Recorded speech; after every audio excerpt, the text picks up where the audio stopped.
Hello everyone, my name is Theodore Patchell and this is my 1000 Minds project presentation. To start up with 1000 Minds, you first focus on the setup.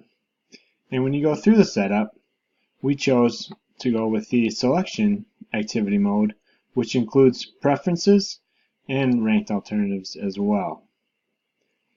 To create a team for this, we simply went into the team section and added all the individuals in our team by selecting more people and adding their email addresses. To change the amount of access each person has, you merely select any of these options, and if you want them to be able to access everything as well as administrative options, you click on one of these final boxes here. Now that we have the initial question set up, which is the restaurant to select, we go through the criteria. And to create criteria, you simply go to the Criteria tab and add a new option. A couple of the options we started with were proximity and accessibility preference.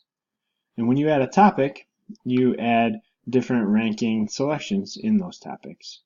For proximity, ours were differences in the miles, as you can see.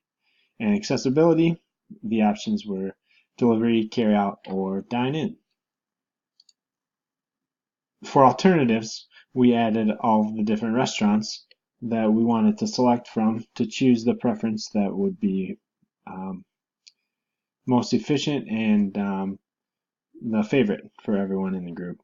So we added a bunch of different alternatives, ranging from fast food restaurants to chain dine-ins, carry-out, as well as a few that were a little fancier and nicer places.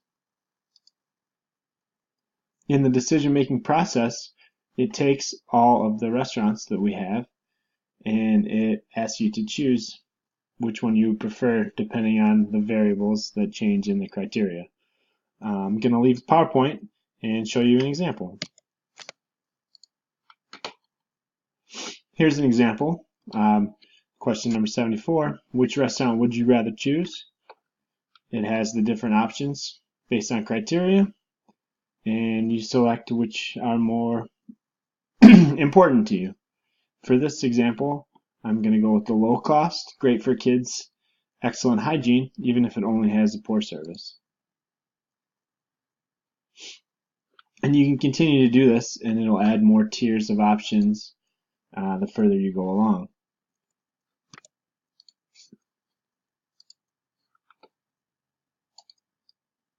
Once this has been done, it shoots out a bunch of data for you. It measures what's most important for you.